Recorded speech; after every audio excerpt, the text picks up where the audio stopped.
And that's, yep, that's loud, right? Yeah. Yeah.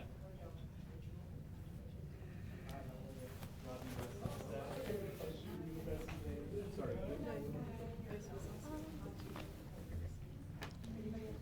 Oh, let me check. Yes, you're good with the waters. Yep, we're all good. That's it.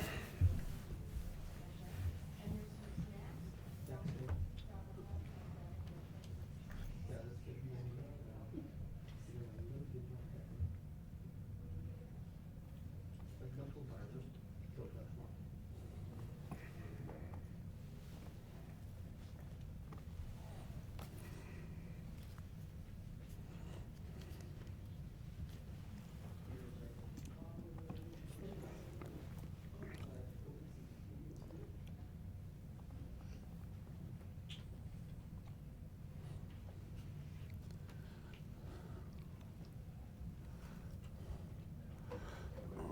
We got a sore sighting in the house. All right.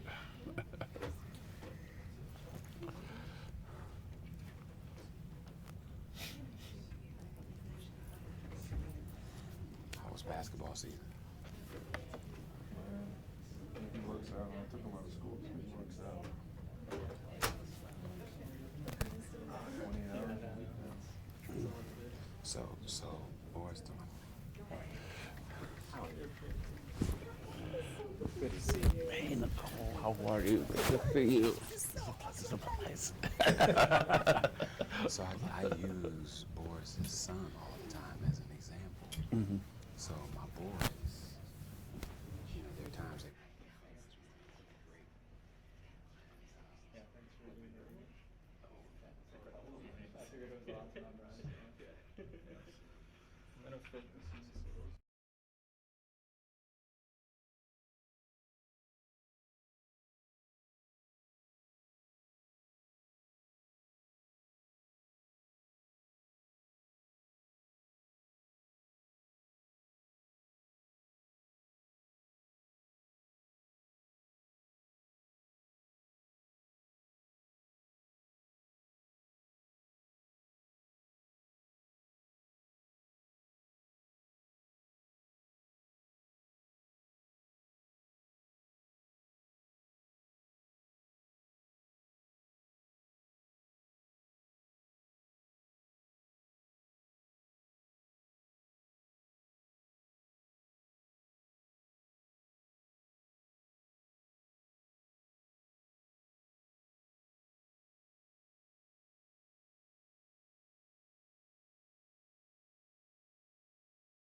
So, gentlemen, it's such a pleasure to be with you all.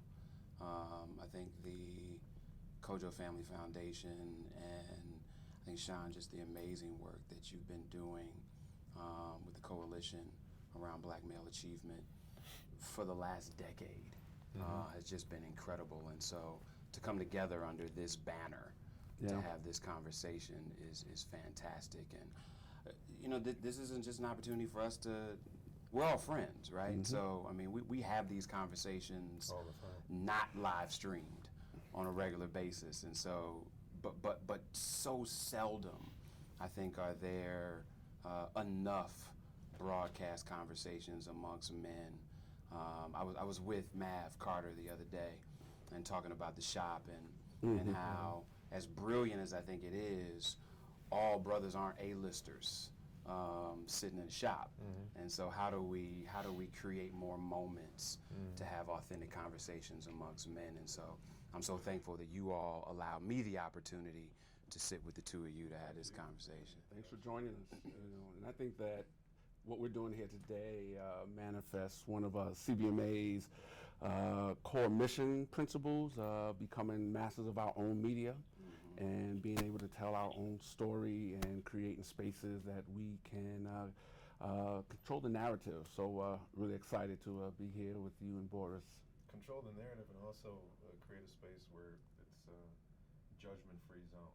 Yeah. And I think that's also part of the reason why a lot of men feel inhibited sometimes to share because they're fearful of the judgment, not measuring up to certain paradigms and levels. And I think it's important to let people express themselves, let black men express themselves without the fear of being judged. To your point that not everybody can be an A-lister, I think that's not important. It's important that you're able to speak on these issues from your perspective, and that we embrace everybody from the position that they're speaking from, and uplift and support each other rather than necessarily judge each other or discriminate against each other, even as black men. And the country's having a challenging time with that. And so the more that we can model the fact that conversations really should be about understanding than about can I convince you I'm right, and be about human beings exchanging ideas versus ideologues, just hurling opinions. So I'm excited for this, and we want to cover a couple of topics, but I really want the people who are listening via live stream to hit me. Jeff's Nation on social media. If you hit me on Jeff's Nation, I might read your question. And we're covering a couple of areas. We want to talk about fatherhood, talk a little bit about the barbershop, and kind of the idea of the barbershop as this pinnacle level of conversation of black men. Talk a bit about what it means for us to support our sisters. And then talk a little bit about kind of this global opportunity. Boris, that you in particular, as well as others, have started to create a really interesting ecosystem around. And so those are kind of the four topic areas. So not at all, each of those could be a day-long conversation. We're going to do each of those in around 15 minutes. So I want to first start with fatherhood. Both of you are fathers. And I'm curious, just straight up, what does fatherhood mean to you? When you hear the word fatherhood, Boris, what does that mean to you? It's interesting because Nicole, my wife, and I, we talk about it all the time. Depending on the culture that you grow up in, becoming a father has a different value proposition, if you will. And for me, being of German African descent, when you become a father in Ghana, it's the point where you truly step into your manhood. Like, you're not really considered a man until you become a father, because to us, it's when you discover your true purpose, right? When you discover what your legacy is going to be about. So for me, it was monumental. Women always talk about how they change when they give birth, and obviously I can't compare my sort of transformative experience to that of a woman, but I absolutely changed my perception of myself, how I see the world, my sense of responsibility and accountability changed. Again, my purpose was clear as day immediately, and it also had to do with the fact that we had some challenges to face with Sophie, but I think it was the day where we sort of first encountered that new kind of love that we had never experienced, right? People talk about unconditional love. There's also unconditional fear, because now you have a piece of your heart running Responsibility. around. Yeah, absolutely. Yeah. It's huge, but it was a tremendous day that I will never forget, that I was able to share with my wife, and I also read something recently where somebody said the best day of my life was every day after I became a father, which is, I thought, it's very cool, because every day is a different adventure with kids. Some good, some not so good, but definitely changed me for the better, I think. Sean, what about you? I often say there are plenty of thrills and spills with fatherhood. Right? I have 4 children, Nia, Maya, my daughters, and Cameron and Caleb, my twin boys. And for me, you know, I didn't have a model fatherhood, right? I did not grow up with my dad. Did not spend one morning saying good morning, Dad. And so and I had mentors and father figures, but I think there's something different with living with a father and seeing a model of what to do or what not to do. And so some of this is like every day's a new day. But I think overall, my purpose as a father is like to provide love, safety, a sense of belonging. I also think as a dad, my relationship to my children's mother is paramount for both my daughters and my sons, and how they see me relating, treating, respecting, loving their mother, right? And you know, sometimes, particularly it will be, you know, one of my sons. I'm like, you're talking to my wife like that? You know, let's check that, right? But you know, I years ago started this magazine called Proud Papa for African American fathers, and not for the celebrity dads, but the everyday fathers that are showing up, stepdads, to just really elevate the narrative and be able to go to other fathers and share, like, wow, this is not an easy thing to do. For me, fatherhood is the most beautiful, rewarding thing that I've done and am doing, and the most challenging.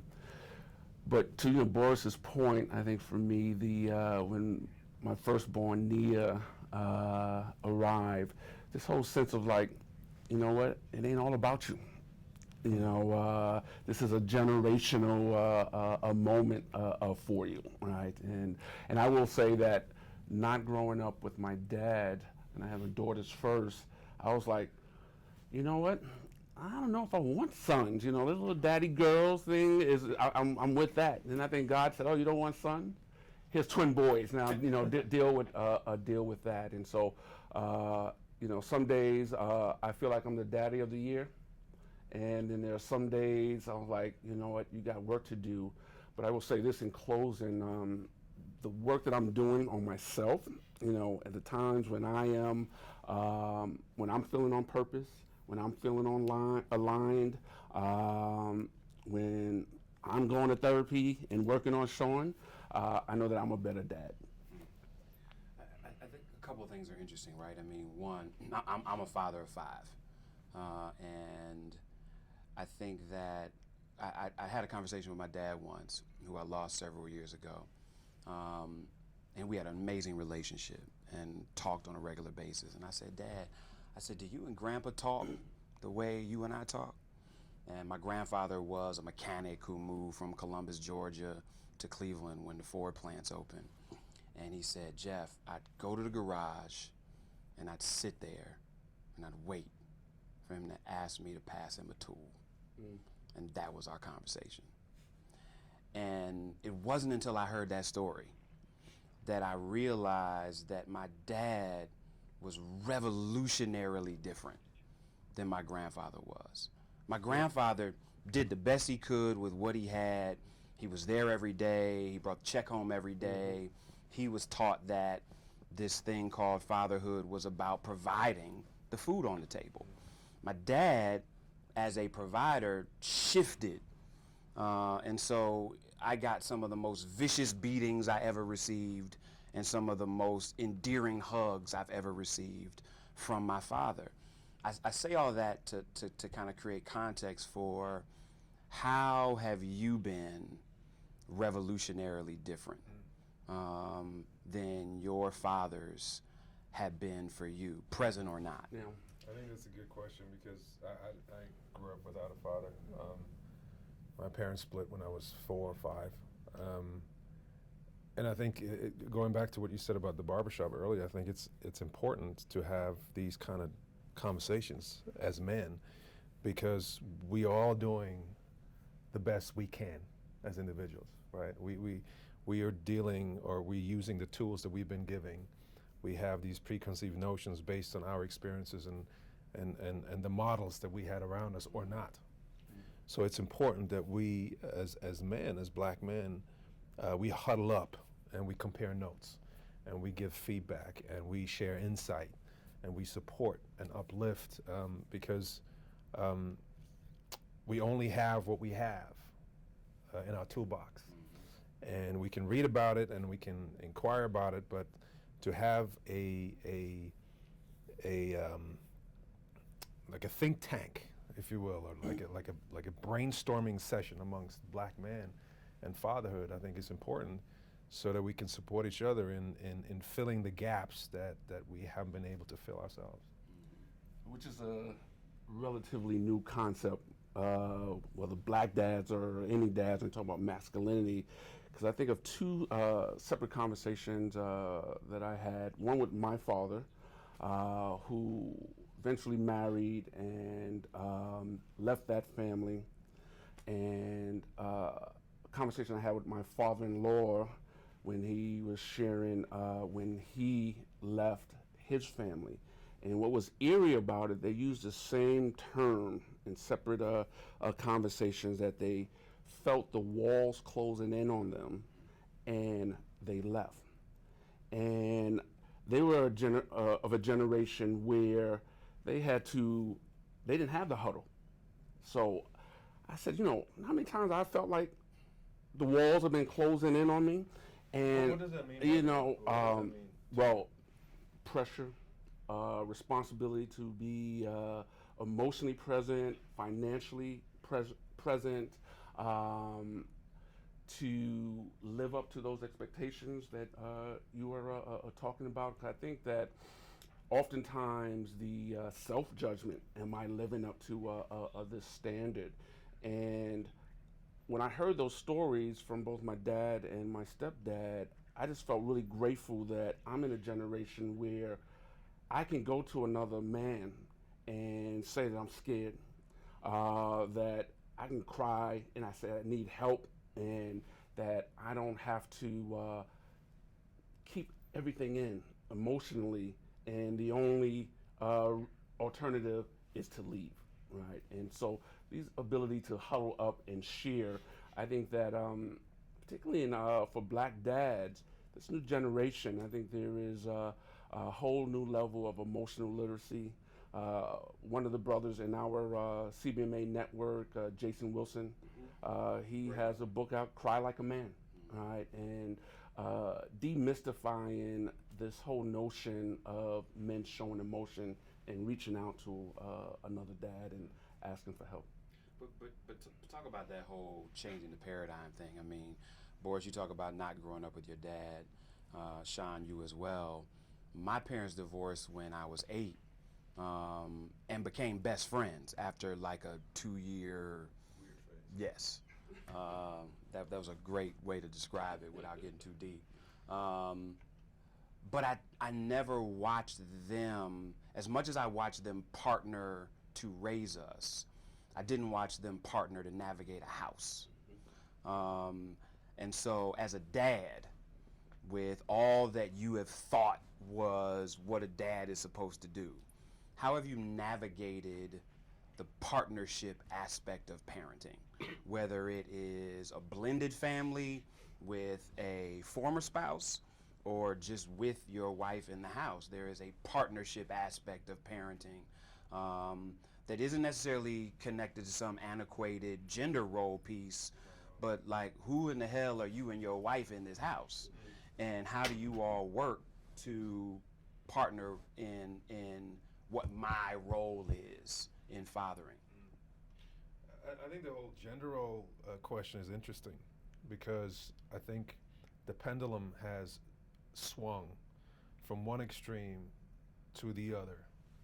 And I think we're just now understanding that there is a benefit to defining our role in the household, not based on gender, but just based on characteristics of us as people, right? Whether you're a woman or a man, or 2 men, 2 women, whatever it might be. I think there's something to be said to defining some of these roles. For me personally, I have a great partner. I think the challenge is less the partnership in the household. I think the challenge is more, how do we protect and preserve who we were before the children, right? Because we got together for a reason. We wanted to be together, and we were all about adventure and traveling and each other. And I think when kids come, the true challenge is to maintain that spirit and to remind each other that we were here first. Because whether you work out your partnership roles or not, I think the key question is, how do we not lose who we were? How do we not lose each other in the process of becoming these great partners? This parental martyrdom. Exactly, absolutely. So I think the challenge is to become parents without sacrificing who you were as a couple. And I think when you speak to other black men, that's something that is high on the priority list for a lot of people. Because we lose husband and wife sometimes, and mother and father. Boyfriend and girlfriend. And, well, I was gonna say, and there's lover. Yeah. Like, sometimes you just gotta grab her booty and just say, no, for real, right? I mean, but no, right. no, No, you're right. no, because hotel. there's this thing. Well, that too. But if you ain't grabbing booties, you ain't going to the hotel. So it's just how do you keep that fire going? But what about for you, Sean? And I think it's also the seasons, right? And so this is my second marriage, right? And you're talking about the roles and the norms. And I was raised by a single mom. So I never saw a mother and father navigate a household. And in my first marriage, when my wife wanted to sit down for a budget meeting and make some plans, I was like, what's that? That's not the model. And that was always a source of contention. I think also I was 24 when I got married the first time, and I very, very young. You barely knew. Grew up, knowing getting to know myself. And my children are 24, 22, my daughters and twin boys that are 17, and there are different seasons and what ages they are, right? And some seasons there where the kid, it has been all about the kids, right? And that the ability to be intentional about, look, I was serious, like we need to go to this favorite restaurant, right? And that's connected to a hotel, and we're gonna find some alone time because parenting can be all consuming. And if we're not intentional, Desiree and I, about finding our time to travel, our time to be alone, even if it's we know what we're going to watch on a given night, right? And so I think it's really important. And also just wanted to touch on with Boris the gender roles, right? So my children see me cooking and cleaning and doing the laundry, and quite frankly, my wife is better. Desiree's better, right? Like Home Depot stuff and all that maintenance stuff. She's better with that. And I think what's most important is that they see the communication and how we are partnering together. Both of you, what is the most fun thing for you about being dad? Like, I mean, that just gives you unadulterated, like, giddy joy. Wow. We have dance-offs at home. Usually they progress from we love to, we always have family dinners every night, and we play these games, and it's hysterical. And for me, the most joy is when my kids make fun of us. Because that's when I see that their individual personalities come out. It's to me, it's the best thing in the world when they really just start just honing in on us and just beating us down with whether they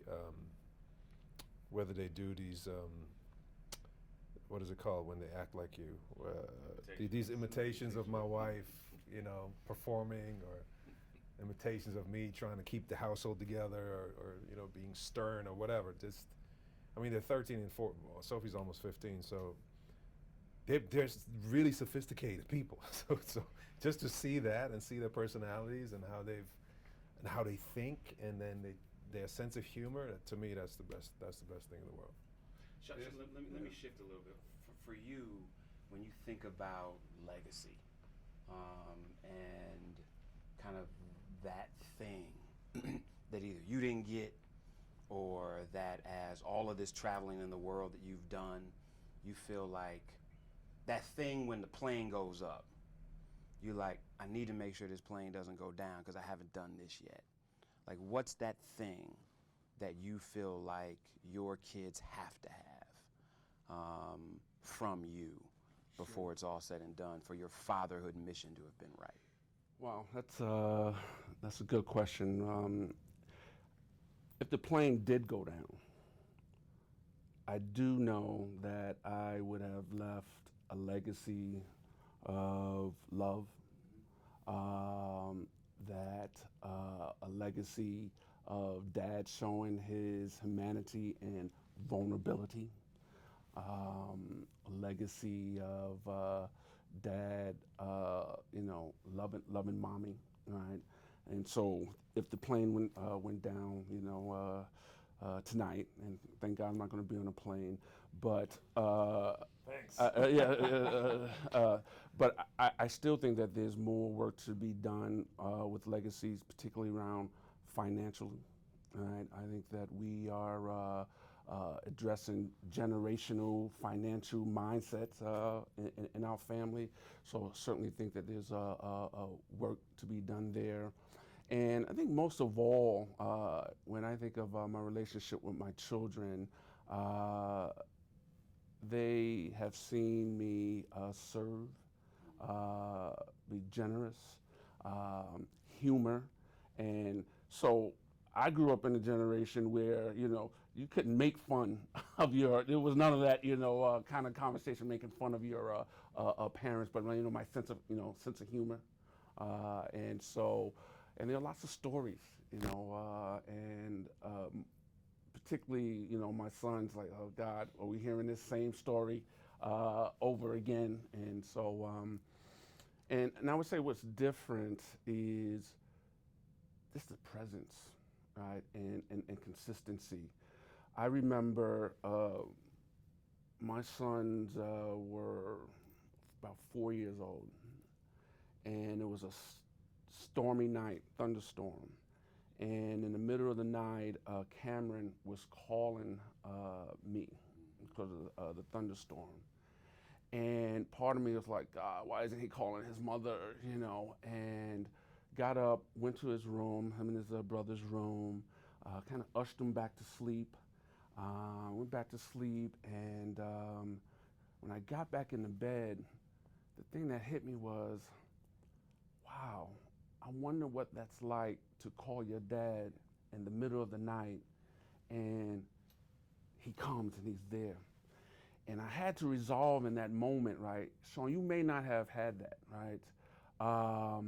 But you're given it, right? And you're able to break that a cycle and with the presence. And I think that's part of the legacy.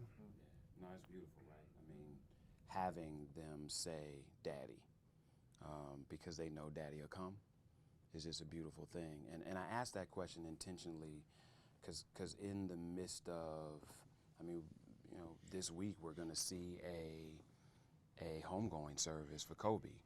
And just in thinking about legacy and the lack of control of what life throws at us at any given moment. And so I asked that intentionally. But Boris, for you, what's the greatest fear you have as a father?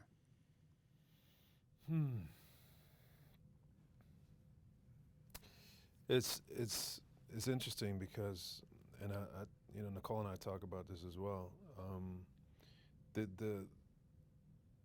The adversity that we went through right after we got married with our daughter's health challenges. Once we found out that she was going to be okay, she's not going to die, she's going to be able to walk. To that point, those have been my biggest fear. Like, it was just, it grabbed my heart for however long that took. And once we found out that she was going to be okay, fear for me, left the building. Like, literally. From that point on, fear wasn't part of the concept anymore for me. And it's not that I became courageous. It's just that weight just left my shoulders, just went away. So what an experience like that does. Was that really just about, I mean, you were confronting the greatest fear that there is, and that she may not be here anymore, that her physical abilities may be limited. And so are you just saying that as a result of dealing with those huge Every day, realities, all day. that on the other end of that, To me, it was the most liberating, freeing emotion I'd ever felt. So literally from that point on, I was just living in just gratitude, and I was so acutely aware of how we had been blessed that everything else wasn't even whether it was business or everything just literally just fell away. I had no worries, problems that I couldn't handle, because everything that came up, I immediately put it in perspective. So to me, it's tough. The biggest fear for me is just losing them, you know, losing my wife, losing my children. Other than that, I honestly have no fears, because there's nothing to me that matters, even that comes even close. because the daily stuff. It doesn't The matter. daily stuff. It doesn't matter. We've traveled the world. We've slept on dirt floors in Africa. We've been to the best hotels in the world. All that doesn't mean anything, right? The fact that we're able to share every experience, sit at dinner table, laugh, support each other, go watch my wife watch their mother on Broadway. These things are those are all just tremendous blessings. So I have a hard time seeing anything else but these blessings No, every that's single great day. context. It's a power perspective. I right want to there. I want to switch gears a little bit, but right now there may be a dad watching, and they may be 40, they may be 30, they may be 16. What is the piece of advice you wish someone would have given you before your children were born that you think every dad should have? Give yourself some grace. That you are not defined by your worst mistake as a dad, right? Forgiveness of not only yourself, but your children, and giving your children a grace, because I think as a dad and a new dad, this whole sense of perfection and creating this idyllic environment. And so pray, definitely pray, and be able to ask for help. Be able to ask for help, whether, being vulnerable enough, whether it's with a peer or older man, and said, this is what I'm dealing with. Have you ever experienced this? And what did you, what was your experience like? Boris, what about you? Be present. And what does that mean? It means it doesn't take much to be a father. Just be present. And what does Right? Just presence mean? be Like, literally, there. What does presence mean? Be there, and when you're there, be really there.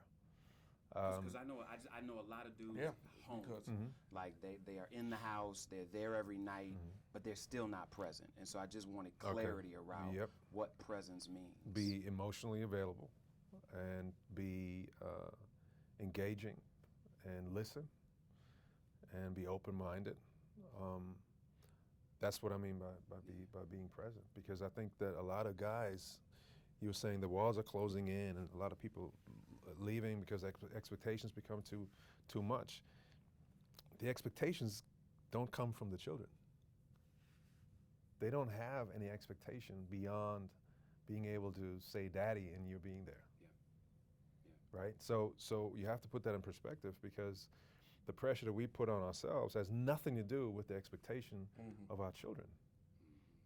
And it's the Sit smallest- down. and it's the smallest moments. And it's the attention. It's not the These biggest smallest moments. moments are the biggest moments, when you sit down and you can draw a picture with your girl or with your boy, and listen to something they want to say to you, or tell them a good night story, doze them, or running in their room at night when they call out your name because they see they hear a thunderstorm. Yeah. Those are the moments. When you're present for those moments will make the difference between them being stable, confident people when they're in their 30s or not. Yeah. Those tiny little moments. And I don't think we can emphasize this presence piece enough. And the genesis of me starting Proud Papa, I remember the weekend vividly, and there's some dads may feel this way sometimes. You, on a weekend, you have half your mind on the work week that passed by, and the other half of your mind on the work week that's coming, and you're not present, right? And I remember not being present, being short, literally crying over spilled milk. And at this time, Nia was around 8, 9. We used to have this tradition. We would write each other notes, right, in her lunchbox, and she would send me a note. And I remember being on New Jersey Transit after this weekend and having this feeling of like, God, the weekend just went by, and you're focusing on work, Sean, and not feeling like a good dad. And I'm on New Jersey Transit going into my briefcase to do work, and there was a note from Nia. And the note said, Daddy, I love you. You're a great dad.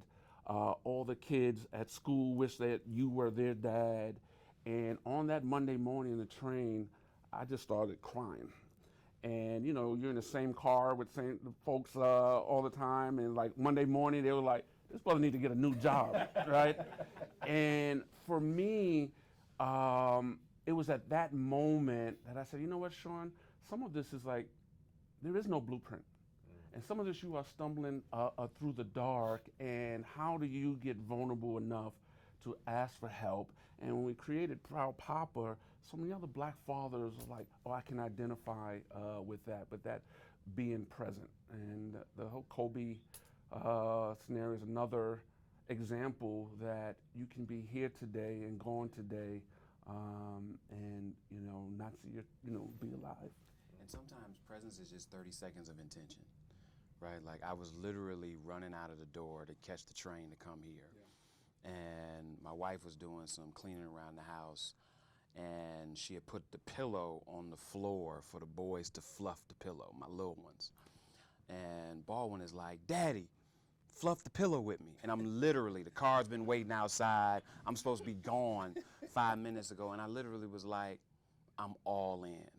Like I'm doing a WWF, not WWE, WWF body slam on the pillow to help fluff it, because the 30 seconds that took on the way out of the house left Baldwin in a place that Daddy is with me, versus I gotta go and expecting my 2.5-year-old to intellectually understand not only time, but work commitment to lead a house. And so I really appreciate you bringing it up. No. I'm sure that there are days Well, dude, or and- opportunities where And, you were and, out, right? and I didn't do that Yeah.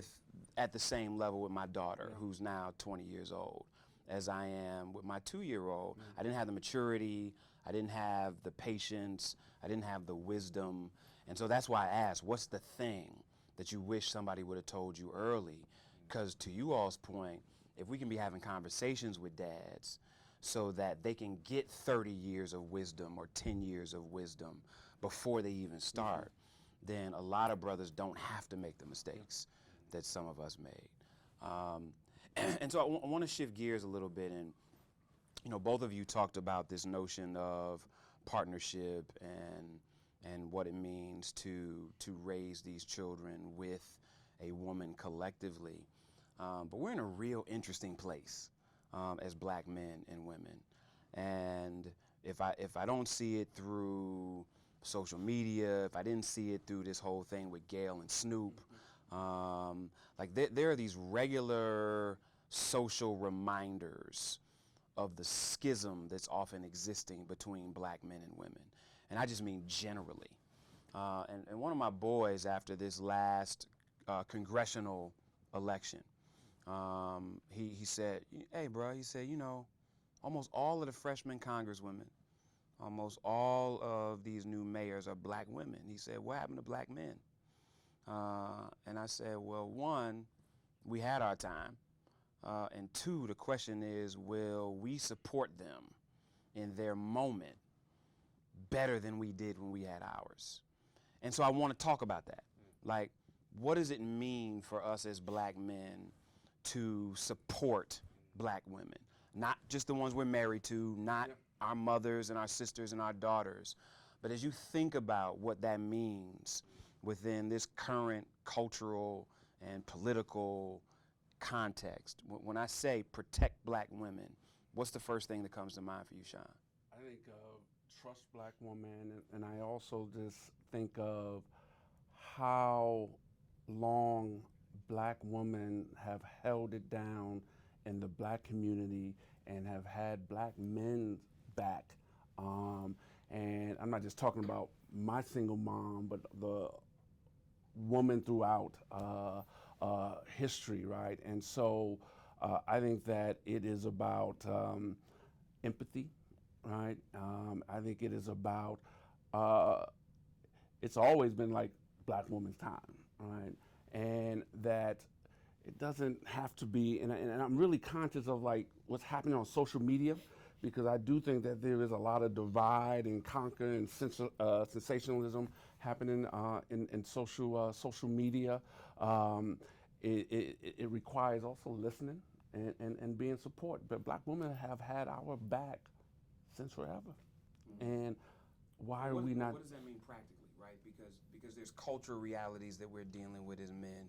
There's ego issues that we're dealing with men. There's some traditionalism as it relates to what we think leadership is supposed to be. Go further. Historic. Yeah. I think it carries a historic legacy with it, because again, like right now, we're finding ourselves in a political and cultural situation that's all about divisiveness, divide and conquer. Again, I mean, if you look at all the way back to the Berlin Conference, when colonial powers started dividing tribes in Africa and forming the countries that we know today as being African countries, in order to divide and conquer, in order to keep the dividing people. Same today, same exact thing, whether it's between races or between black and women and black men, same thing. I think black women have become so powerful, and that's not just self-empowered, that's also empowered by their black male partners, that it's become a danger, right? It's a systemic danger. What do you mean by that? To those who want to be in power. I think that our black women are so self-realized, so powerful, so influential. They have biggest buying power in the country. So that what's the best way of reducing their power? What's the best way of dimming their light? Is to create divisiveness, so that now they're too busy dealing with their black counterparts than to rule the world, But what does so that to look speak. like practically? I mean, I think like, I mean, for instance, in St. Louis, last mayoral race, there is a sister that literally lost by 8 percentage points because you had two brothers who wouldn't exit the race. We see, whether it's organizational, whether it is institutional, whether it is communal, we see brothers who, for whatever reason, can't seem to acknowledge that the power of my sister is not a diminishing in the power of me. And so, I mean, practically, what are we saying brothers need to? You talked about empathy, you talked about listening, but what does that practically mean for how brothers can show up differently? No, I think a lot of it has to do with the work that we need to do on ourselves, right? We talked about ego, right? And I am a big proponent of therapy and having a vehicle to talk about these issues, the egos, the insecurities. I think practically that we have to get in a place back then when we are vulnerable enough to say, you know what, just because I'm a male, right, I'm supposed to be in this leadership position and I'm not going to support my sister, right? And that has a lot to do with me and how I am viewing the world, and I'm viewing myself and my sense of entitlement. So I think it requires a lot of self-work that some of us are not willing to do. So and beyond the self-work, like there's some just brother-to-brother stuff, right? So I think that some of us will have these really aggressive conversations about how we need to support sisters, but we know a dude who beats his wife, or we know a dude that is verbally aggressive with women. And brother to brother, we won't have, and I'm talking broadly, right? I'm bringing this down though to a granular level. We often won't pull that cat up and say, yo, what the hell is wrong with you? And so I'm just curious about, like, so what are some of the things that we can even do on a man-to-man level? Because if I'm serious about defending, supporting, rolling with my sisters, that means a level of accountability when sisters aren't around with other guys. I think it's a question of what he said. It's a question of vulnerability. It's a question of validation, which men are always looking for. And when you are trying to self-generate validation, sometimes it turns into like diminishing somebody else. From a social and economic construct point, I think we still believe that there's only so many seats at the table, and I think that anybody who's not us is is competition. And I think that once we understand that we don't have to worry about seats at the table because we are the table, and once we understand that we are the table collectively, like our culture has been stolen, mimicked, duplicated, bought out into general markets, whether you're talking about music or fashion or anything else. So once we realize and understand that we are the table, we as black men, we as black women are the table. There's no need to diminish the person next to us because we're going to grab the crabs in a barrel, right?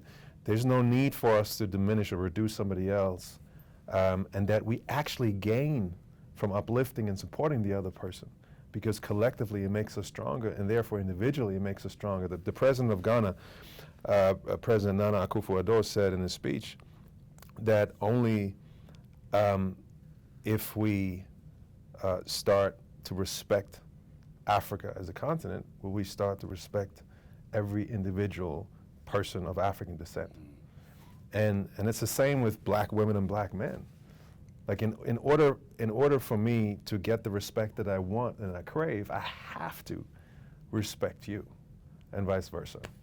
And I think that also expands in the LGBTQ community, Absolutely. right? And the conversations of us holding each other accountable when we're alone is one thing that's important. And I also think the outward demonstration in the presence of black women, and I look at the campaign for Black Male Achievement, 50% of our individual membership is women, right? And are women, and many of our convenings, the leadership for Black Male Achievement initiatives are women. And I was talking to one of the leaders recently who was describing a scene at a recent conference where it was at the end of the day, it was in the lounge area, and she was being harassed, right? And there were two brothers in the network that came and like, no, this is not going down like this, and interrupted and put the brother in check, right? And the way she described the sense of like, having the brothers come and take, a stand and not look the other way was really important. And I see that all the time. I see that all the time. There's a piece for me too that I got a lot of people live in my house. I got 5 kids, so there's a lot of people. My father-in-law lives with us. There's a lot of people in the house, and we were doing a restorative justice process because you got to with that many people that live in the house. And I remember 2 of the kids were just literally not paying attention as my wife was talking, and she checked them and had them focus. And then my daughter started to talk, and 2 of the kids weren't paying attention, and I stepped in. And I immediately apologized to my wife because I think what has happened so often is so many of us have been raised by strong women. So many of us are in the presence of strong women, and we just let them get it. Like, you strong, you got it, I know you got it, you keep telling me you got it, you got it. And there's this reality that even if you got it, that doesn't mean I should force you to have it alone. And I think that there is something that even with brothers who honor women's strength, don't intercede for sisters because they have had this entire rearing of a strong woman who had it by herself. And I just think that as men, being there for our sisters, even when they got it, doesn't mean we're diminishing their strength. It doesn't mean they can't get it. It means why should they have to without us? And that's a conversation that I really hope that as brothers we have more often as well. I think that's part 2 of this conversation and having sisters up here with us and having that dialogue in the safe space. We can take up the whole hour with that conversation. 2 or 3. Yeah. A lot of men are also intimidated by that strength. Being raised by a strong black woman also means that sometimes we're intimidated. and we have to step out of that as well. Well, and you never realize that till you're married to a strong black woman, and your ego has to be managed differently. I know you don't know anything about that. So no, I mean, Sean, you talked earlier about this notion of vulnerability, and you know, whether it's LeBron's The Shop or 20,000 other pieces of content that talk about barbershops, and barbershops are kind of lifted as the pinnacle level of communication amongst men, and I'm not here in any way, shape, or form to chip away at the cultural value proposition of the barbershop. But when we were doing Man Cave on BET, cats would say, so this is going to be barbershop conversation. And I'm like, no, because barbershop conversation to me is the pinnacle of conversation about everybody else. So I'm gangster about, we talk about everything, but I very seldom to ever see a brother walk into the barbershop and say, hey man, I'm dealing with something, what y'all think about this? It's more debate. It's always a representation of who you want to be rather than who you are. So how are you seeing brothers create ecosystems of vulnerability and accountability that actually affirm manhood while still lifting this dropping of the veil and being transparent and being honest? I think they're all microcosms, right? They're all small circles, because in order to be able to open up, it's got to be friends, it's got to be people you trust, you love, you care about. So I think my advice would be to create as many forums as possible, to continue to give men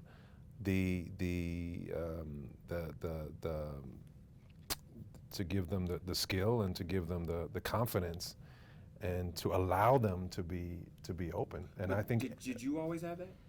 what? That circle? Like No. How did No. you build it? You have to be honest. You have to come out and say, hey, No, this but conversation, but like straight up, we how just did you talked build about it?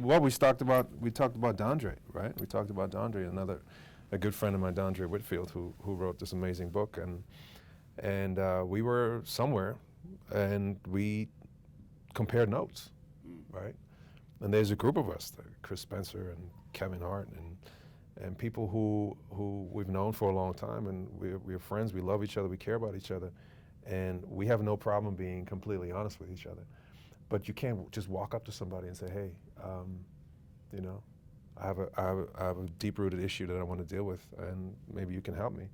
I mean, sometimes it happens when you're in an elevator and you're meeting a total stranger, and you share your entire life story with that person. It happens as well. But I think in order to create a continuous conversation, a sustainable conversation, it has to be with people you care about and that you care about you. And then you maybe can expand that circle, right? But Sean, like, so I know a lot of guys who care about each other, like ride or die. They would kill somebody for somebody. They would stand in front of a car for somebody, but they've never had those conversations. And so what I'm curious is, can you tell me about a time when you had to have that conversation? Like, what was it? What was it that signaled? Because I think Boris's point is right. It has to be with people you trust. It has to be with people you have some level of relationship with. But even then, it doesn't mean you transition into this space where you start being vulnerable. Most brothers I know are not vulnerable with their boys. And so what was a space for you where you transitioned from, this is my guy, I trust him, to, this is a guy, I trust him, and I'm going to be vulnerable with him? Well, I think for me, growing up, I remember a late best friend, Anthony Gibbons, right? And we went to high school together, college, and just shared so much, right? And I think that in a case like that, it's just taking the risk of modeling vulnerability. And I have a different scenario and picture, because I'm in spaces where, particularly through the Campaign for Black Male Achievement, where I see black men getting vulnerable with each other in very significant ways. And it does require trust, right? But it also requires some modeling, right? What I found, if I take the risk and get vulnerable with you, and you're like, Jeff is like, Sean just told me that shit. Oh man, I went through that same thing too, and let me share with him, and so. I think the trust, so we do this annual convening, Rumble, Young Man Rumble at the Muhammad Ali Center, and we've done it for 9 years. Men and women, intergenerational, and it's not even a convene, it's more like revival. And in the morning we have spiritual circles. And it is a space where over the years, people know that this is a safe, non-judgmental space. And if they see the CEO of the campaign for the Black Male Achievement getting vulnerable, not that it requires someone, like that, oh, it's okay for me to do that. I just think that I'm blessed to be in a circle where men are telling each other, I love you, on a regular basis. Without having to preface it. Yeah. Not preface it. And so, and I think that we are seeing a shift, just culturally and with black men, that we are becoming more vulnerable with each other in the spaces that I travel. Yeah, one of my boys I know, I told him I loved him, and it wasn't until years later. We might have been 30 years old, and he was like, Jeff, you're the first man that ever said I love you. And he was like, I literally was like, I've known Jeff for a long time, but when you said that to me, I literally lightweight questioned your sexuality. And I was like, dude, that is horrible. What in the hell is wrong when that's the case? And so, there's so much more work we have to do there. And before we get out of here, I didn't want us to get out of here, Boris, without us talking about kind of this year of return, and what this cultural connection with the continent of Africa means. And so as we get out of here, can you talk just a second about why you thought it was important, but as men, what connectivity with the continent opens up the potential for? Well, I think it's all connected with what we've been talking about for this past hour, because I think in order for us to really understand who we are, in order for us to address all these issues that we're dealing with right now, also from a purely black male perspective, the insecurities, the vulnerabilities that we're dealing with, the lack of self-love and the lack of self-confidence, knowledge. It's all rooted in the fact that we have lost our cultural identity, that we don't understand that we're not from South Carolina, we're not from Alabama, we're not from Florida or Texas, that we are from another place, and that other place is Africa. And so to build a bridge between the diaspora and the continent, to me, was essential, is essential, in order to reconnect with our ancestry and therefore reconnect with our source of all of the aspects that make out our heritage, the courage, the pride, the different customs, and then go deeper, go the food and the music and the people, and to really be able to celebrate our cultural, collective cultural identity. And so when we went over there with 100 people and 250 people, and to watch my friends like Sean have that transformative experience where it literally falls off of you, your double consciousness goes away. The realization that we come from kings and queens, literally kings and queens, and that we come from a place that is so rich in natural resources, and we're another 10 years we're going to have the youngest youngest population in the world. 7 of the 10 fastest growing economies are in Africa right now.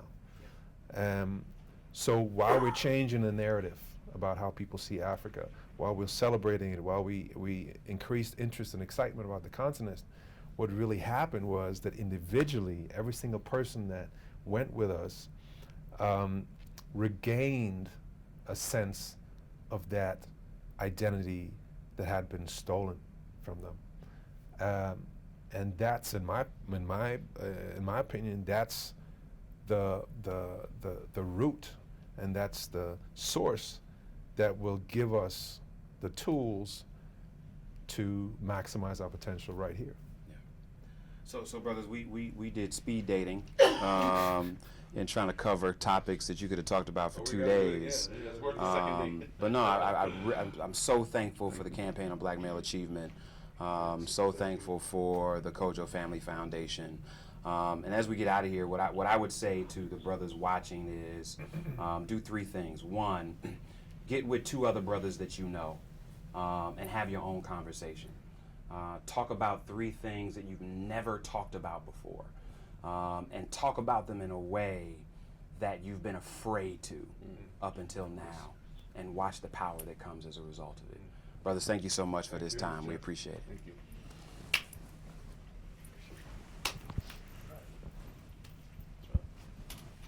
We definitely want to open it up for questions. Yes, absolutely. Oh yeah. We'll do that in a second.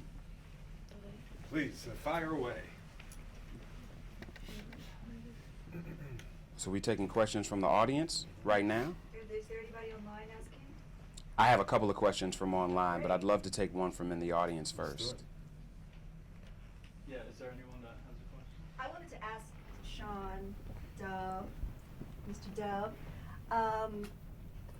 what are some of Jeff, I've known Jeff for a while, and I'm so glad you're here, but he always wants to know what is the practical application of the principle. Okay, we talk about making the pizza, but who is making the pizza? And you're somebody who's out there making pizza. And one of the takeaways that I would love for you to share is, what is the problem or crisis or issue that you saw recently, and what is the practical application that CBMA is doing about it, whether it's mental illness, emotional strength, financial stability, anything that you see that was an immediate crisis that you guys are focusing on right now. And I would, Nicole, even shift the question from crisis to opportunity. Right? And what was the opportunity? And I think specifically because we've been talking about the issue of vulnerability and therapy about 3 or 4 years ago at a closing session at Rumble Young Man Rumble, intergenerational session, the issue of depression came up. And so CBMA works with the leaders, we call them the cavalry, that are in communities across the country.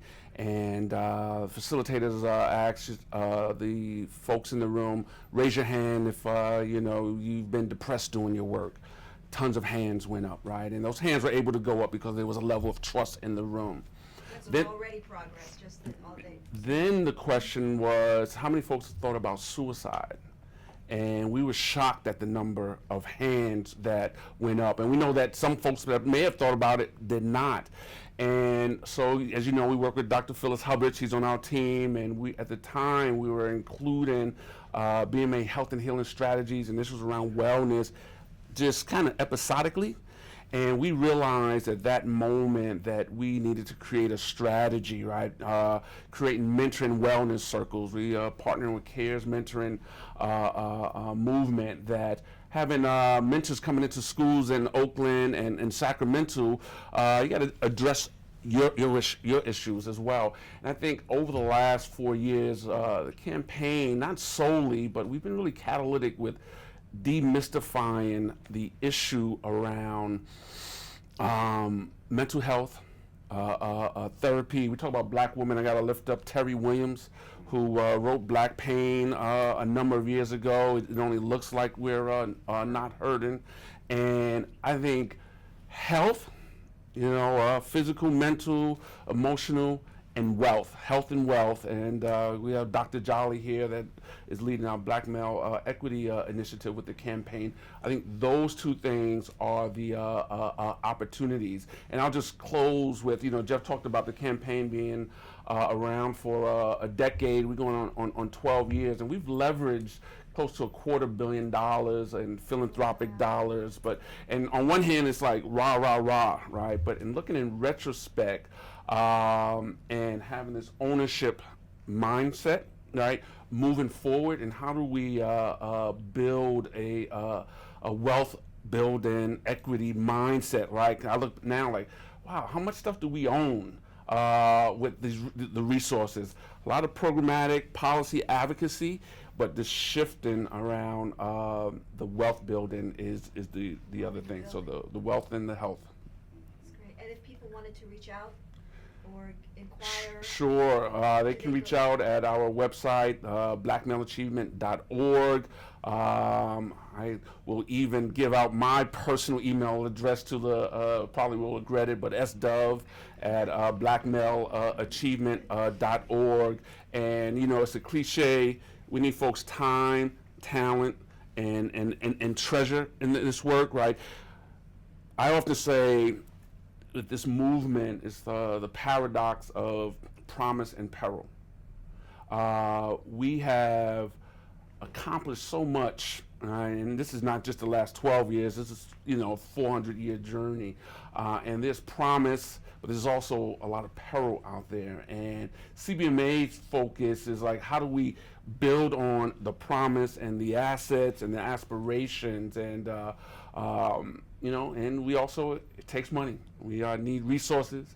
There is a donate button on our website, but there's also an opportunity to become a member of our network. And it's not just a network of black men in suits, right? It's men and women of all races and all identities that are part of the campaign for Black Male Achievement. So cbma.org/join if you want to become a member of CBMA.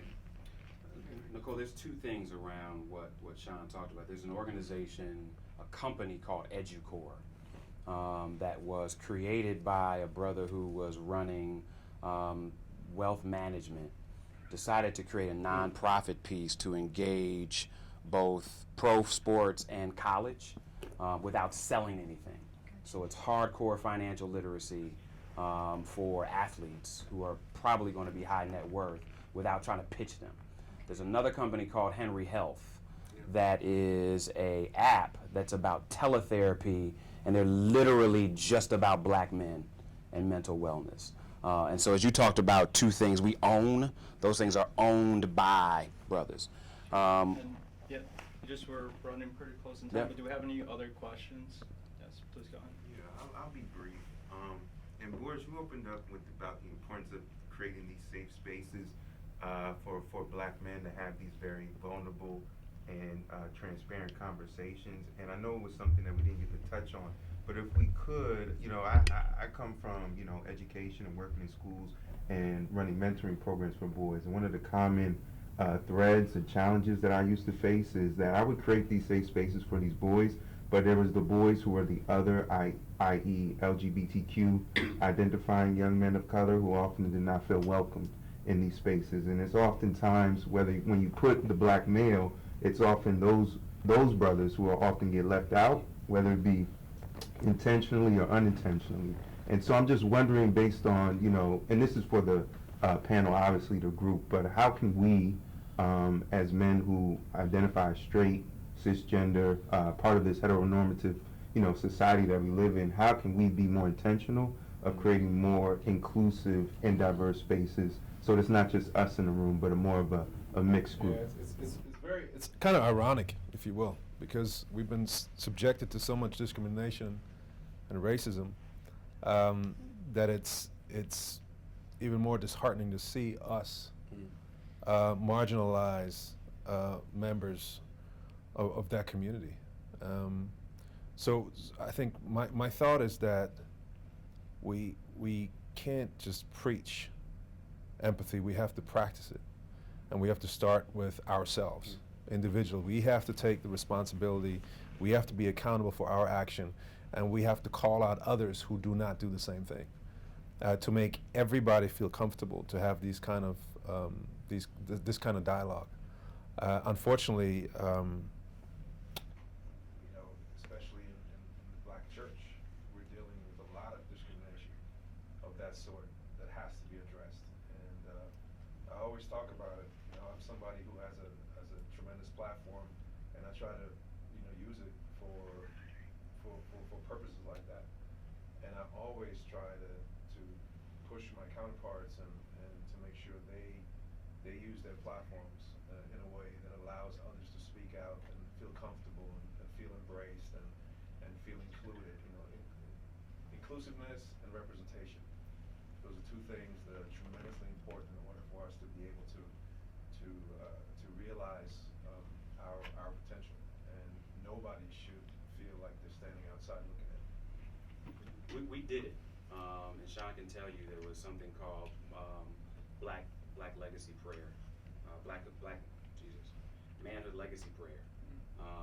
That even though it came from a prayer perspective, it was non-dogmatic, and I think we have to be intentional about how we build those ecosystems. So one, we have to be courageous enough to say, if you are a man or you view yourself as one, then you're welcome, and then live it. Second, we have to be intentional about terminology that we use, and so that we are open in that terminology, even for those of us that may not be comfortable with it. And then three, we lift the humanity of all the people in the ecosystem, because it's really difficult for your ignorance to continue to be fed when you lift humanity. That's why in the echo chambers that we see politically in particular, you're diminishing humanity in order to allow your ignorance to be fed. When you lift humanity, it makes it much more difficult for you to be able to demonize somebody with terms when they're coming at you with their humanity. And so when we do those things, we have much greater success than when, to Boris's point, we have a mandate of inclusiveness, but we don't create ecosystems that have cultures of it. There's also part of the subject is also the N-word that does the same type of damage to us collectively, and that's continued to be used as an excuse to break down those walls. It's almost a shield of some sort that protects our insecurities and our vulnerabilities. And when we say the N-word, we feel empowered, which is the opposite of what we should be doing, because it doesn't empower us, it actually weakens us. And it goes right in that same subject. Talk about a day-long session. It's gonna be a week.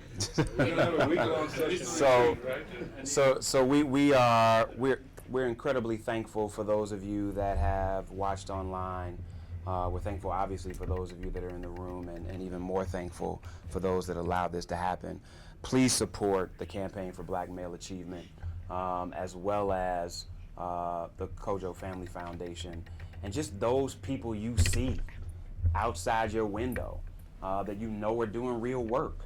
Because sometimes we will support names and not always support work. And so if you see people outside doing the work, support them with your time, your talent, and your treasure. Thank you all so much for joining us for this conversation, and keep it going wherever you are.